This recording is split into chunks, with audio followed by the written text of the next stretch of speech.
ठीक है, चलिए ये रिवीजन है प्रोजेक्ट कंस्ट्रेंट के। टाइम और कॉस्ट किस चीज़ पे डिपेंड करेगी? प्रोजेक्ट स्कोप पे। ठीक है ना, तो हम ये देख रहे हैं कि स्कोप बढ़ेगा तो एफर्ट्स बढ़ेंगी और कॉस्टिंग बढ़ जाएगी। ठीक है, तो इनटेंजिबल में ये बहुत होता है। स्कोप लॉक होता है लेकिन कहते हैं ये भी कर दो, ये भी कर दो, तो ये भी कर दो के अंदर टाइम भी लगेगा और एफर्ट भी लगेगी। ठीक है, तो ठीक है, स्मॉलर स्कोप का मतलब है स्मॉलर टीम साइज एक्सपीरियंस, लेकिन जैसे आप बढ़ाएंगे तो ये चीज़ बढ़ जाएगी। ठीक है ना, तो प्रोजेक्ट की कॉस्ट बढ़ जाएगी। कॉस्ट क्या चीज़ होती है? टीम की सैलरी, ट्रैवलिंग, ऑफिस रेंट, बिजली का बिल, टीम का साइज, स्किल सेट, एक्सपीरियंस, ये सारी चीज़ें।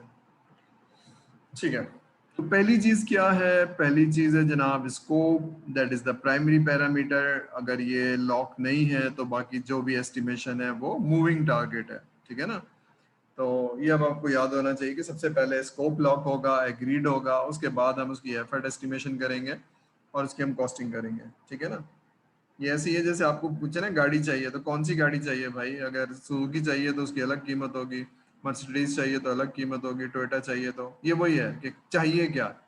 तो क्योंकि इनटेंजिबल है तो उसकी कॉम्प्लेक्सिटी और इसका साइज हम देखेंगे, दैट इज स्कोप। ठीक है, इसीलिए हम ठीक है, तो स्कोप हो गया। उसके अलावा फिर आखिरी चीज ये है राइट एक्सपेक्टेशंस। ठीक है ना, एक्सपेक्टेशंस क्या है? कस्टमर के दिमाग में क्या है? पहली दफा सॉफ्टवेयर बनाना है, जिस तरह से जो बड़ी बड़ी कॉर्पोरेट हैं, बैंक्स हो गए, फार्मास्यूटिकल हो गए, इन लोगों की एक्सपेक्टेशन ठीक होती है क्योंकि ये कॉर्पोरेट जो है ना नॉर्मली बड़े बड़े सॉफ्टवेयर ले रहे होते हैं, तो इनको मालूम है कि इसमें टाइम लगता है, इसमें चेंजेस आएंगी और इसमें ये होना चाहिए, इसमें डॉक्यूमेंटेशन होना चाहिए। ठीक है ना, लेकिन अगर जो सेठ है कोई टेक्सटाइल का, ठीक है ना, अच्छा ये बहुत पैसे वाले लोग होते हैं, लेकिन बहरहाल हम किसी एक पाकिस्तान की बहुत बड़ी टेक्सटाइल मिल में काम कर रहे थे, लेकिन बहरहाल उनकी जो सोच थी वो बिल्कुल ही मतलब शायद टेक्सटाइल में अच्छी होगी लेकिन ऑटोमेशन में बहुत बहुत ही वीक थी, उनके कॉन्सेप्ट सही नहीं थे। तो बहुत बड़ा रिस्क है कि उनकी एक्सपेक्टेशन कुछ और है। ठीक है ना, ठीक है, तो स्कोप का क्या मतलब है? ये रिवीजन हो रही है फीचर्स एंड फंक्शनैलिटी। फीचर्स कम होंगे तो कम स्कोप है, ज़्यादा है तो ज़्यादा होगा। वैलिडेशन एंड कंट्रोल, सारी चीज़ें। अब ये सारी चीज़ें आपको मालूम होनी चाहिए। सबसे आखिर में लिखा हुआ है अजम्पशन एंड कंस्ट्रेंट। तो किसी को याद है अजम्पशन एंड कंस्ट्रेंट प्रोजेक्ट में क्यों देख लेने चाहिए और ये क्या चीज़ होती है? याद है किसी को? याद है तो सर को भी सिखाएगा कि सर क्या होती है। ये होती है अजम्पशन एंड कंस्ट्रेंट। एक तो स्कोप हो गया, लेकिन अजम्पशन और कंस्ट्रेंट जो है वो इम्पैक्ट करेंगे आपके प्रोजेक्ट की डिलीवरी टाइम एंड एफर्ट्स को। क्या चीज होती है अजम्पशन? ये शुरू की सर लेक्चर अजम्पशन में में हमने आप बात की थी कंस्ट्रेंट एफआईपी पे। क्या कंस्ट्रेंट है आपके? एफआईपी के कंस्ट्रेंट बताइए, अजम्पशन बताइए। कुछ सोचे थे आपने अजम्पशंस? सर अजम्पशन में आपने ये बताया था कि मतलब अगर हम थोड़ा जोर से बोलेंगे, एस्टिमेट आपकी आवाज हल्की आ रही है। माइक करिए। सर अजम्पशन में आपने ये बताया था कि अगर हम एस्टिमेट करते हैं कि इतने दिन में काम हो जाएगा तो उसके ऊपर कंस्ट्रेंट रख सकते हैं कि अगर वो जो रिसोर्स है वो अवेलेबल नहीं है और 15 दिन के बाद फ्री होगा तो उस हिसाब से वो कंस्ट्रेंट हो गया कि 15 दिन के बाद ही जाके वो प्रोजेक्ट शुरू होगा, इस तरह से। हाँ, देखिए अजम्पशन तो ये है कि प्रोजेक्ट पे फॉर एग्जांपल मैं एक ऑर्गेनाइजेशन में गया हूँ और उन्होंने कहा है कि मुझे एसएपी लगाना है। चलिए, तो एसएपी इज देयर नीड, तो मुझे इनकी रिक्वायरमेंट बताना चाहिए और एसएपी को देखना चाहिए। तो इनकी नीड हो गई, रिक्वायरमेंट हो गई। लेकिन उनके चेयरमैन कह रहे हैं कि एसएपी तो बहुत आसान सॉफ्टवेयर है और हमारे जो 1,500 लोग हैं ये सीख जाएंगे एसएपी। ये क्या है? उनका अजम्पशन है कि ठीक है ना, अब वो क्योंकि बहुत बड़ी कंपनी से आए थे जिसका नाम फिलिप्स था, और ये जो एक छोटी सी कंपनी में जो चेयरमैन लगे हैं तो वो समझ रहे हैं कि यहाँ पर भी फिलिप्स जैसे लोग हैं और वो जल्दी से सीख लेंगे। अगर ये अजम्पशन गलत हो गया तो वो एसएपी की इम्प्लीमेंटेशन पानी में चली जाएगी, ज़ाया हो जाएगी। तो we need to verify this assumption before starting the project कि भाई सीख भी लेंगे कि नहीं सीख लेंगे। अगर ना सीखे तो ये अजम्पशन पता होना चाहिए और अजम्पशन को वेरीफाई कर लेना ज़रूरी है before you execute the project. ऐसे कोई भी अजम्पशन हो सकते हैं, टूल्स के, हार्डवेयर के, टीम के। ठीक है, फॉर एग्जाम्पल एक साहब, एक ऑर्गेनाइजेशन थी जो एसएपी लगा रही थी और ये सोच रही थी कि मेंटेनेंस आसान हो जाएगी और सस्ती हो जाएगी। तो भाई अभी क्या कॉस्ट उठा रहे हैं और जब सह पाएगी तो क्या कॉस्ट उठाएंगे, कॉस्ट हो गई। और फिर आसान का क्या मतलब है, तो पता चला नहीं है तो ज़्यादा कॉस्ट लग रही है और एक्सपेंसिव हो जाएगी। तो भाई देख लीजिए ना before you start a project. Constraint होते हैं, कोई भी बजट का कंस्ट्रेंट हो सकता है, टाइम का कंस्ट्रेंट हो सकता है, टेक्नोलॉजी का कंस्ट्रेंट हो सकता है। जैसे कि आपके एफआईपी के अंदर आपके कंस्ट्रेंट क्या है, सुपरवाइजर की नॉलेज, उससे बाहर नहीं जा सकते। आपको जो सुपरवाइजर की नॉलेज है आप वही बनाएंगे ना, ठीक है ना। एक्सटर्नल को तो आप नहीं कंसीडर करते हैं, इंटरनल एडवाइजर होना चाहिए। इसी तरह से आपकी नॉलेज इज अ कंस्ट्रेंट, और एक साल यानी एक 7 सेमेस्टर और एक semester time is a constraint, your technical knowledge is constraint, supervisor की नॉलेज इज अ कंस्ट्रेंट। ये सारे कंस्ट्रेंट है, लिमिटेशन है। तो कोई भी प्रोजेक्ट शुरू करते वक्त आपको पता होना चाहिए, ग्रीन फील्ड है, हर कुछ हो सकता है, पैसे, टाइम, सारी चीजें, या फिर कुछ लिमिटेशन है। तो हर प्रोजेक्ट में कुछ ना कुछ लिमिटेशन होगी, अजम्पशन होंगे, कंस्ट्रेंट होंगे। तो before you start a project एक स्कोप है, दूसरा आपको ये मालूम होना चाहिए व्हाट आर द अजम्पशन। ये अजम्पशन गलत होगा तो पूरा प्रोजेक्ट जाया हो जाएगा। ठीक है, क्या हुआ ये, ओके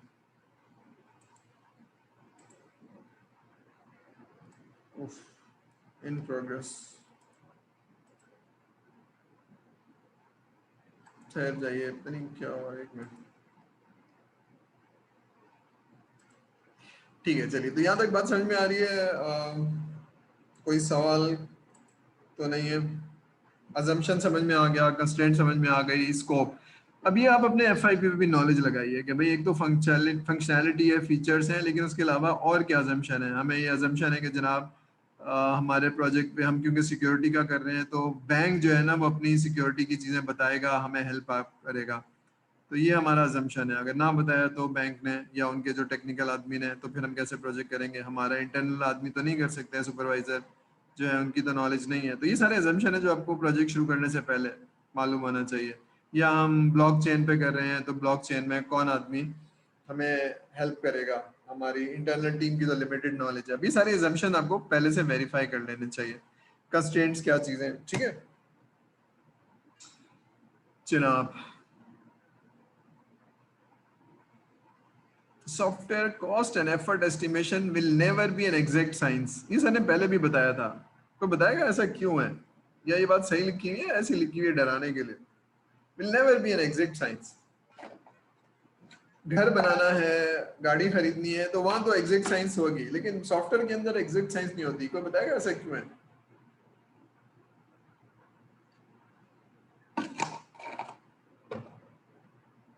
कोई बताएगा सर को ऐसा क्यों है।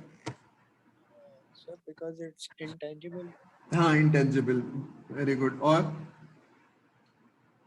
एक तो कंपोनेंट है इंटेंजिबल, नजर नहीं आ रहा है। अगर आपको नजर आ रहा है तो कस्टमर को नजर नहीं आ रहा है, दोनों की देखने का स्टाइल जो है वो डिफरेंट है, एक्सपेक्टेशन डिफरेंट है। एक तो ये चीज होगी, but there are other components.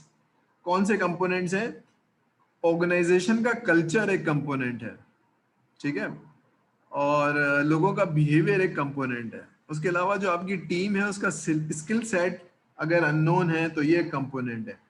फिर जो सबसे इंपॉर्टेंट बात है ना टेंजेबल इंटेंजेबल के अलावा, वो ये है कि जो एफर्ट एस्टिमेशन है ना वो मेंटल है, फिजिकल नहीं है।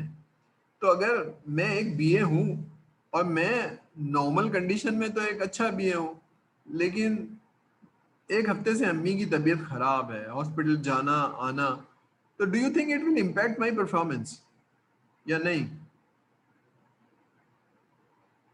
Yes, it will. ठीक है, तो यही सारे लोगों के साथ है, क्योंकि ये मेंटल कैपेबिलिटी है। तो एवरेज सिनेरियो में तो अच्छी परफॉर्मेंस देगा फलाना आदमी, लेकिन अभी 3 दिन से उससे काम नहीं हो रहा है। तो वो प्रोग्रामर भी हो सकता है, वो कोई भी आदमी हो सकता है। तो एक सबसे बड़ा एग्जैक्ट साइंस इसलिए नहीं है कि ये this is all mental capabilities, जो कि लोगों पे सिचुएशन आ सकती है, लोग मेंटल स्ट्रेस में जा सकते हैं, कोई घरेलू परेशानी हो सकती है, बीवी से लड़ाई हो गई है। ये सारी चीजें जो है ना वो मेंटल कैपेबिलिटी को इफेक्ट करती हैं, and that is the reason this is not an exact science. तो इसलिए बफर रखा जाता है, इसीलिए इसको हम कहते हैं अनसर्टेनिटी है, ठीक है ना। इसलिए ये मुश्किल काम है, कॉस्ट एंड टाइम एस्टिमेशन ये मुश्किल काम है, ठीक है ना। फिर नीचे उसने बताया ह्यूमन, टेक्निकल, जॉब। ह्यूमन क्या है? Personality and behaviour. पढ़ा हुआ सबने डीएचएस उफा से है, लेकिन एक की पर्सनैलिटी कुछ और है, दूसरे की पर्सनैलिटी कुछ और है। एक को जरा सी कोई बात है बुरी लग जाती है और वो काम करना छोड़ देता है, दूसरा कहता है कोई नहीं यार, ऐसा ही होता है। तो there are different behaviour, there are different personalities, ठीक है ना। फिर कैपेबिलिटीज के, किसी की टेक्निकल नॉलेज जो है वो प्रोजेक्ट मैनेजमेंट में अच्छी है, किसी की कोडिंग में अच्छी है, किसी की, ठीक है। तो ये सारी डिफरेंट कैपेबिलिटीज हैं। पढ़ा हुआ तो सबने यहीं से है। जॉब एनवायरनमेंट, ठीक है ना, healthy and cooperative. What is unhealthy? Politics है, बैक बाइटिंग है। मैं काम अच्छा करता हूँ लेकिन बॉस तक पहुंचता ही नहीं है, वो तो कहते हैं कि इनको काम ही नहीं आता, इनको तो पढ़ाना ही नहीं आता, इनको तो फलानी चीज नहीं आती। अब ये this unhealthy environment, unhealthy environment में जाहिर सी आती है उनको इफेक्ट करती है, ठीक है। तो ये सारी चीजें जो आपकी परफॉर्मेंस को खराब कर सकती हैं या अच्छा कर सकती हैं, ठीक है ना। अगर आपकी ऑर्गेनाइजेशन में फेयरनेस नहीं है, बायसनेस है, तो ये आपकी परफॉर्मेंस को खराब करेगा, आपका दिल खराब करेगा ना। आपका दिल खराब करेगा तो आपसे काम नहीं होगा। तो ये सारे कुछ पैरामीटर्स हैं जो शायद आपको समझने की जरूरत है एज ए प्रोजेक्ट मैनेजर। जब आपने 3 साल 4 साल बाद जब टीम को लीड करेंगे तो आपको ख्याल आएगा कि जनाब लोगों से काम लेने के लिए क्या चीजें होती हैं। लोगों को रिस्पेक्ट देना, लोगों को सिखाना, समझाना, लोगों की हेल्प आउट करना, लोगों से सिंसियर मशवरा देना। अब ये सारी चीजें अदर देन टूल्स हैं, यानी एस्टिमेशन और ये सारी चीजें अलग हैं। एस्टिमेशन कर ली, ये काम 3 दिन में होना चाहिए, उससे हो नहीं रहा है। तो क्यों नहीं हो रहा है? उसके साथ बैठें, उसके प्रॉब्लम को डिस्कस करें, ठीक है। तो उसको, उसके मसलों को हल करें, जो कि इसमें कहीं नहीं लिखा हुआ ना कि इंसान के मसले हल करें। जभी तो वो मेंटली काम कर पाएगा, वरना तो काम नहीं कर पाएगा, ठीक है। मैं एग्जाम्पल से समझाता हूँ। I had a project manager, और सुबह 6 बजे कॉल आई, सर मैं 3 दिन तक नहीं आ सकता हूँ, रोने वाली आवाज़ हो रही थी। मैंने कहा खैरियत तो है इतनी सुबह? और उनको ये मालूम था मैं सुबह जल्दी उठ जाता हूँ। सर वो बेटा हॉस्पिटल में है अभी, और इंक्यूबेटर में है, और फलाना फलाना, मतलब he was in A terrible condition. I said, तो या तो मैं कहूँ ठीक है, या मैं कहूँगी अच्छा कोई बात नहीं, मैं तुम्हारी मदद को आ रहा हूँ, ठीक है। तो फजर पड़ गए, तुम्हारे पास हॉस्पिटल में पहुंच रहा हूँ, तुम्हें पैसे चाहिए वो भी मैं दे रहा हूँ। तो I spend few hours and half day with him.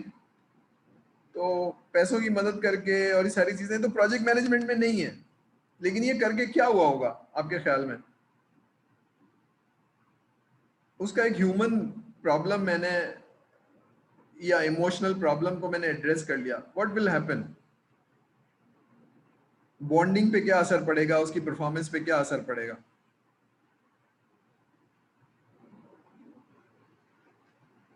क्या असर पड़ेगा भाई? एक जवाब ये कि सर कोई असर नहीं पड़ेगा, आपने पैसे जाया कर दिया।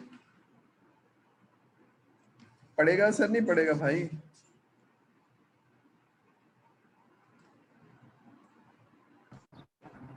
सर पॉजिटिव असर पड़ेगा, मतलब इससे जाहिर होता है कॉपरेशन आउट, मतलब हाँ ऑफिस बाउंड्री के बाहर भी हम हाँ, कॉपरेशन। पहली बात तो ये कि अगर वो जहनी तौर पे परेशान है 3 दिन तक हॉस्पिटल में, तो उससे काम नहीं हो पाएगा, ठीक है ना। पहली बात तो इस्टेब्लिश हो रही है ना कि आपने जो लगाए थे, पहली बात। तो अगर किसी की तबीयत खराब हो गई ऑफिस में और आप कह रहे हैं पैनाडोल खाओ और बैठ के काम करो, तो ऐसा मत कीजिए, ठीक है ना। तो आप उसको कहिए घर जाओ आराम करो, कोई बात नहीं। तो ये बिहेवियर है आपका। ये बिहेवियर क्या करेगा? बॉन्डिंग को क्रिएट करेगा। जब आपको जरूरत होगी तो वो आपके लिए जान मारेगा, ठीक है। तो ये क्रिएट करना बहुत जरूरी है। तो प्रोजेक्ट मैनेजमेंट में ये टेक्निक्स और टूल्स तो हम पढ़ रहे हैं, लेकिन इंसान को इंसान समझना, उसको बिहेव करना, उसके साथ रहम दिली और शफकत वाला मामला करना, that will create a strong bonding and motivation. फिर वो टीम हाई परफॉर्मेंस होती है, वो टीम जान मारती है। ये बात समझ में आ रही है? ह्यूमन एस्पेक्ट, ठीक है ना। टेक्निकल नॉलेज नहीं है, बैठो सिखाओ समझाओ, एक दफा टाइम लगा दो उसको, कर दो, फिर वो कर लेगा। लेकिन वो मानेगा कि मुझे प्रॉब्लम था तो सर ने 3 घंटे बिठाया, समझाया, बताया, अब मैं खुद भी कर सकता हूँ। तो this is called capacity creating, ठीक है। हर काम खुद नहीं करना होता है, लोगों को सिखाना भी होता है। तो अब ये सारी चीजें हैं जो कि अगर आप नहीं करते हैं तो you are not a very strong project manager. Bonding नहीं है ना आपकी। आप उसके मैनेजर तो हैं, आपकी तनख्वाह तो ज्यादा है, कमरा भी अलग है, गाड़ी भी अच्छी है, लेकिन आप काम नहीं ले पाएंगे उनसे। ठीक है, तो हम यहाँ तक रोक लेते हैं, क्योंकि ठीक है, तो कोई चीज नहीं समझ में आई है तो जरा पूछिए, और फिर उसको मैंने क्या तक क्लियर है, बात समझ में आ रही है, और कोई मुश्किल तो नहीं पेश आ रही। और अब इसको हम प्रैक्टिस करेंगे, खास तौर पे वो जो एफर्ट एस्टिमेशन वाली है, इसको लाइटली नहीं मत लीजिएगा। इसको जब आप करेंगे तो आपको थोड़ा सा लगेगा कि अच्छा इसमें सोचना है, टाइम सोचना है, लगाना है, उस एक्सरसाइज को कर डालिएगा। ठीक है, और फिर मैं फिर असाइनमेंट क्रिएट कर लूंगा, उसमें जमा कर दीजिएगा। कोई प्रॉब्लम हो, देखिए सीखने वाली अप्रोच लीजिएगा, नहीं हो रहा तो एक ग्रुप बना दिया, उसमें हम 4-5 लोग मुझे दोबारा से कांटेक्ट कर लें, सर हम 4 लोगों को ये प्रॉब्लम है, दोबारा से बता दीजिए, समझा दीजिए, तो सीख लीजिए। ये कोई इतनी मुश्किल चीज़ें नहीं है, लेकिन उसको एंड ऑन प्रैक्टिस करेंगे तो ये चीज़ें समझ में आ जाएंगी। और ख़ास तौर पे अपनी FIP की जो डॉक्यूमेंटेशन है, एफर्ट्स है, जो नहीं पढ़ी थी इसलिए मुश्किल हो रहा था, अब पढ़ता जा रहे हैं तो उसको सही करते जा रहे हैं और बेहतर डॉक्यूमेंट बनाते जा रहे हैं अपने लिए। ठीक है, क्योंकि जब आप ये फाइनल होके जाएंगे तो पोटेंशियल ये है कि आपके साथ आपसे पूछा जाएगा FIP क्या किया था और क्यों किया था, और ज़रा रिपोर्ट दिखाओ। ठीक है ना, ये ज़रूर पूछा जाएगा। चलिए, तो हम इसको यहाँ तक रोक लेते हैं, क्लोज कर लेते हैं।